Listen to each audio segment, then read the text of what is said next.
अस्सलाम वालेकुम। आज हम एक निहायत अहम टैक्स मसले को आसान मिसाल के साथ समझते हैं, जो इनकम टैक्स ऑर्डिनेंस 2001 से मुताल्लिक है। फ़र्ज़ करें, दो ख़ानदान हैं। फैमिली ए, मियाँ और बीवी दोनों कमा रहे हैं। हर एक की आमदन 10 लाख रुपए सालाना है। कुल आमदन 20 लाख रुपए बनती है। क्योंकि दोनों की इनफरादी आमदन कम है, इसलिए दोनों कम टैक्स देते हैं, या बाज़ सूरतों में टैक्स ज़ीरो हो जाता है। फैमिली बी, यहाँ सिर्फ शौहर 20 लाख रुपए कमाता है, जबकि बीवी घर संभालती है।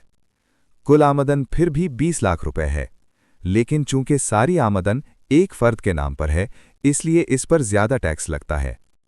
अब सवाल ये है, जब दोनों ख़ानदानों की कुल आमदन एक जैसी है, तो टैक्स मुख्तलिफ क्यों? पाकिस्तान का मौजूदा टैक्स निज़ाम हर फ़र्द को अलग देखता है, ख़ानदान को नहीं। यानी एक ही घर, एक ही बजट, लेकिन टैक्स के वक्त शौहर और बीवी अलग अलग समझे जाते हैं। इसी मसले का हल है ऑप्शनल जॉइंट फाइलिंग, यानी मियाँ बीवी को ये इख्तियार दिया जाए कि वो अपनी आमदन इकट्ठी ज़ाहिर कर सकें।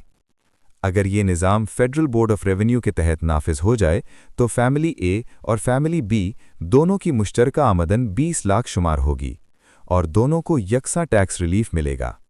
ये ना सिर्फ इंसाफ पर मबनी होगा, बल्कि घरेलू निज़ाम को भी तस्लीम करेगा।